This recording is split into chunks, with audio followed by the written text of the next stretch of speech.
Hi folks, welcome to stage 11. Kind of a snoozer, sorry to break it to you. I'm going to give this a 1 out of 10. The finale's fun, sprints are always fun to watch. But you could definitely cut down your TV time, your screen time on today's stage. Our sponsor for today's stage will be Factor Bicycles. This is my bike sponsor. They're the Israel Premier Tech bike sponsor. Mike Woods won the stage the other day on the Ostro. They were planning to release the new bike, so I was just in Boulder to release the new O2 VAM. This is their new, it used to be the Ostro is sort of not the sprinter bike, but it's the aero bike. Aerodynamics matter more and more, as we've realized the last few years. So it's kind of, for the super climbing day, you'd want the O2. For the sprint stage or almost any stage that involves drafting, you want the Ostro. Obviously, the Ostro is not too heavy. Woods, you want a mountaintop finish on that thing. But for sure, when he won that, they were like, crap, why couldn't he wait 3 more days? We're releasing our new bike. That'd be such a great photo. Woodsy really botched that mess, but we'll forgive him. The new O2 VAM, I've not ridden it yet. I will get one. It will be my new KOM machine. But I was out in Boulder on Monday. They have a new showroom, and there's a showroom in the front and like a shipping facility in the back where they're going to sort of be their U.S. headquarter. But you can go in there and kind of touch and feel and see the real pretty bikes. So we had a pleasant meet and greet, cocktail hour, hang out with some other athletes, and chat with the locals. A lot of good people in Boulder. It's always nice to swing in there. So I was only there for a day, the tour rest day, so I can come back here and get back to my lovely set. But it was a nice little trip. Quick shout out to Pat Lemieux and Gwen Jorgensen. I crashed at their house for a night. Good friends, always good to hang out with them. Then one more shout out to Mike Dimkich, who dog sat for the night. I'm now home and covered in dog fur. I've been making up for I missed a whole day of snuggling. Notes from yesterday, Chris Nealons from the Israel Premier Tech. He was on the O2 Factor VAM. He almost won the stage on the new frame. That would have sort of redeemed Woodsy's giant mistake of winning 3 days too early. But either way, he made the bike look good, made the team look good. And there was news that he and Bilbao both extended their contracts yesterday after the breakaway. I'm going to call a little bit of BS on that.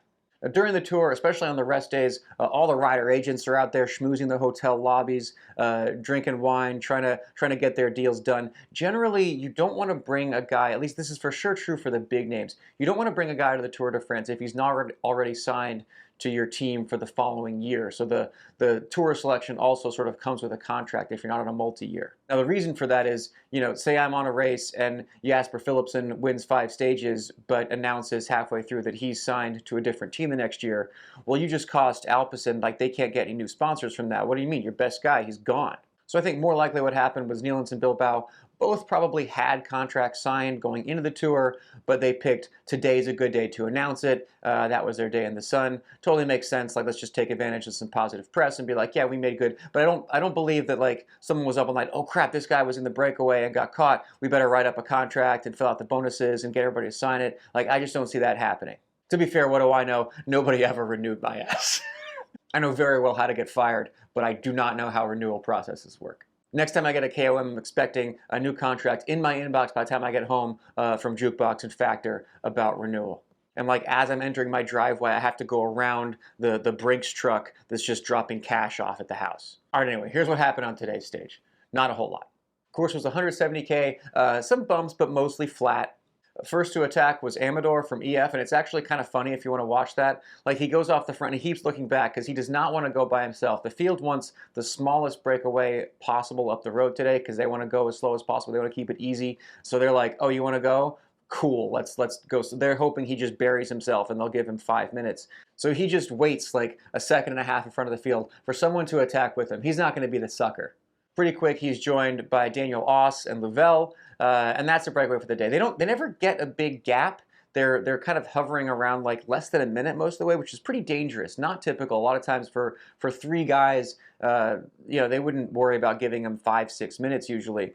Today they were looking at some potential crosswinds. There was some weather coming up at the end. You could be sure that if Pogacar or Jonas, if a key guy went too far back in the field, the other guy would take advantage, go to the front. If the wind picked up, get his team up there and sort of drill it, try to split the field. And then we have a whole different kind of bike race going on. So I think everyone was sort of fighting for position and keeping their guys up front, which made the field faster than it normally would have been and kept that breakaway close. So all day you sort of see okay, I got to make sure my guys up front, we got to go, they're accidentally going sort of fast, but they also don't want to catch the breakaway. There's a lot of surging oh crap, we better slow down, get them from 40 seconds to 1:10. rinse and repeat. Of course, the team's controlling the front today. Alpecin for Philipsen, obviously, and then you've got Jayco was riding it for Dylan Groenewegen. There's a sprint favorite. Lotto Destiny, just I don't. There's no consonants in. They were downgraded. Lotto was one of the teams that was downgraded from World Tour to Pro Conti last year. I think they can't afford vowels, so it's DSTNY. You can't, but I think we're supposed to just call it Destiny.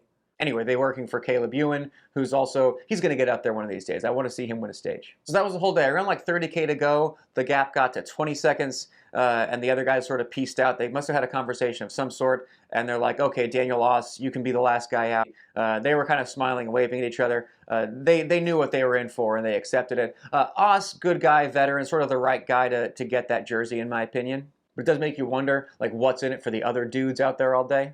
All right, so your bike racing math is 1 minute is the amount of time that technically makes it a breakaway per the team cars. So once the gap gets to be over a minute, that's when the team directors get to drive across the pack and support their breakaway riders.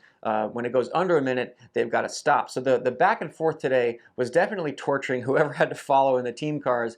I'm guessing like 3 or 4 times they had to pull over. Okay, now it's under a minute. Got to let the thing pass. Okay, now it's over a minute. Good prank to play on those guys, to be honest. Groenewegen was dropped off, I think a little bit too early, but pretty much where and when he wanted to be for Jayco. Mads Pedersen was brought up by Jasper Stuyven, but ultimately it was Philipsen is just too fast for everybody else right now.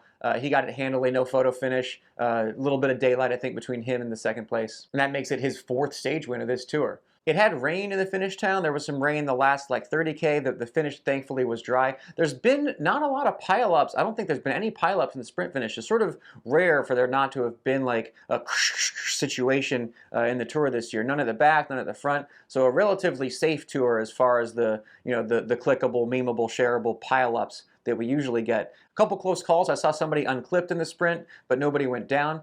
So far, mostly clean run-ins, and the best guy's been winning. So the only mishaps I could find was there was a deer that crossed the road. He seemed pretty freaked out. And then somebody told me very early on there was a hang glider. They were showing like a castle with the helicopter, and a hang glider crashed to the side of the hill. I could not find that on my feed, and boy, believe me, I tried. What are they not saying on TV? They're almost admitting that they're bored. They're doing a good job hiding their boredom. I was on the World's feed again today. I might stay there. They had some good research. They have a guy who comes on to talk about food, and it's not just like the local wine, which is sort of a cop-out. There was some local history. I want to know more about the castle that we're passing, especially on a stage like today. I want to know what you had for dinner last night, if it was French and interesting. One of the best meals of my life was this little village in France, basically like it was a restaurant, but it was kind of this guy's house.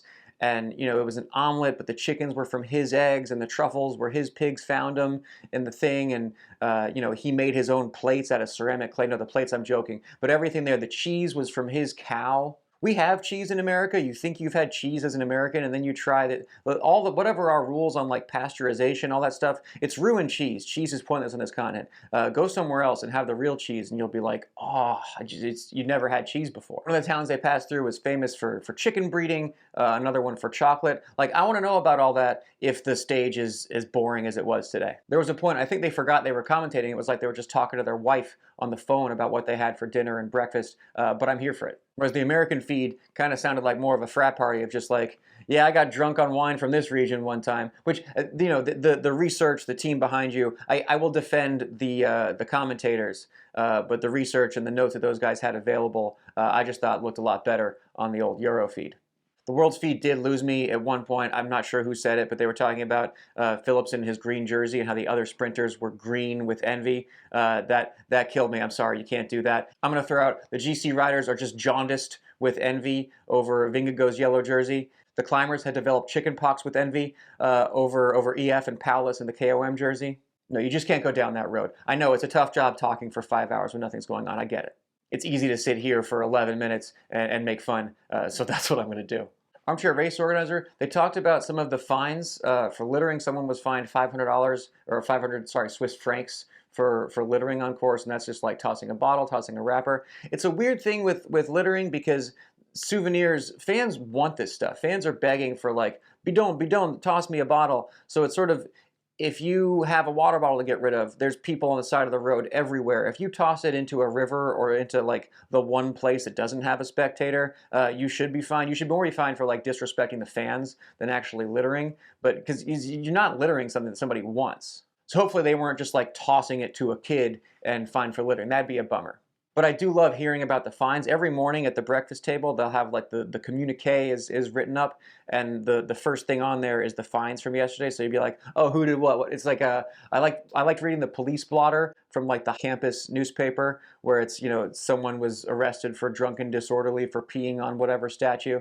That's just always fun to read in the mornings. So armchair team director, again, what's Archaea doing? They're just kind of in every throwaway breakaway. But then Louvel jumped back. I think it was like 30K to go. They were at 20 seconds, and Louvel's like, all right, peace, guys. This breakaway is pointless. Yo, man, this breakaway was pointless like 150K ago. Like, what makes now the point where you sit back and save energy? It's not like it's going to get any harder or easier. Just let yourself get caught. You know, like, stay to the bitter end. If you're in the breakaway, you might as well be in the breakaway.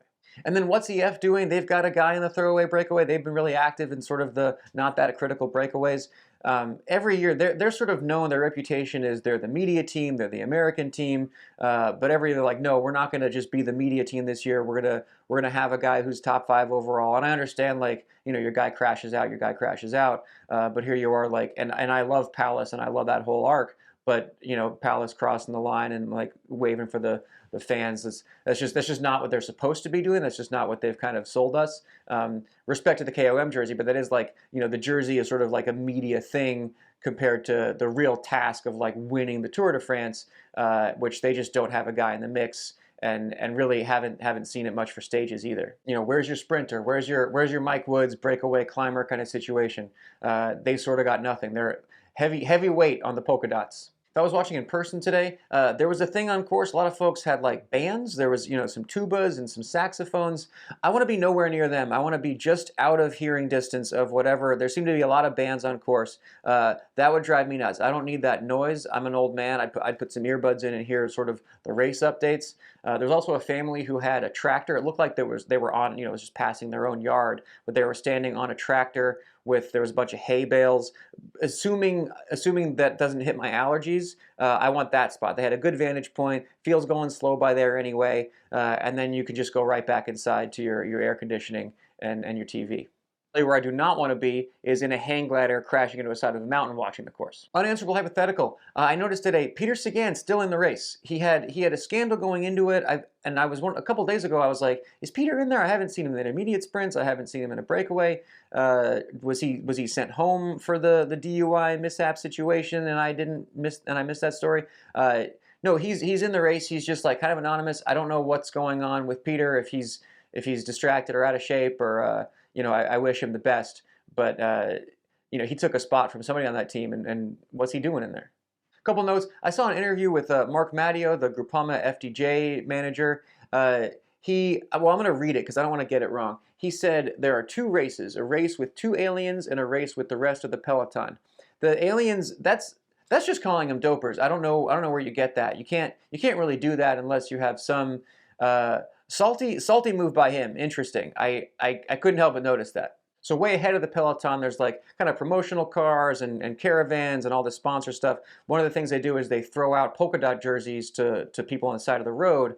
I heard the number, they give 1 million shirts away over the course of the thing, which is not wasteful, because here's the thing is, people want a souvenir, people like it. You know, my events give merch, I get it, but they give away 1 million shirts, but they have organic packaging. They were specific to mention this organic packaging, which makes it not okay. It's just funny to see, like, oh, we're racing in 110 degrees and climate change, and then here's a bunch of, but it's organic. But we're all hypocrites too. I just flew to Boulder and back for a day. You've got to do what you got to do. You got to live in a society. Somebody's got to fix it, though. Anyway, last note of the day, on a brighter note, you see guys eating bananas. Bananas are a standard pocket food. It's nice because they come in their own wrapper, you know? But I just have a favorite story that I don't get to share often enough, which is I was doing a race, and I'm going back to the cars to get water bottles and whatever, and one of the things I got was a banana for our team leader, was Andrew Talansky. and on the radio, it was Bingen Fernandez, who's also directing. I forget which team he's directing now. Love that guy, but he's directing in the tour. I heard him mentioned on the radio. But there's a point, Bingen Fernandez is in the radio, and he was like, Andrew, I don't know how to say this, but your banana is coming. And I almost had to stop. I almost DNF'd. I was laughing so hard, and somehow like that line killed me, and I will never forget it. So like I said, skip this stage. If you really love watching dudes in tights doing nothing, go ahead and watch it. But this is not an important stage. I would turn it on with 10K to go. Watch the sprint, always good. Tomorrow's stage is hilly. Look at the GC guys to keep an eye on each other, but looks like more of a breakaway kind of hilly than a GC kind of hilly. Do keep an eye on it. Also keep an eye on the Israel Premier Tech team trying to win a stage on the correct bicycle, Mike Woods. But check out their new O2 VAM. I'm super excited to ride that. You just don't need to decide between your light bike and your aero bike anymore. It's all in one. I'm stoked. Okay, thanks for watching. Thanks for listening. Thanks for nice comments. And I'll see you guys tomorrow.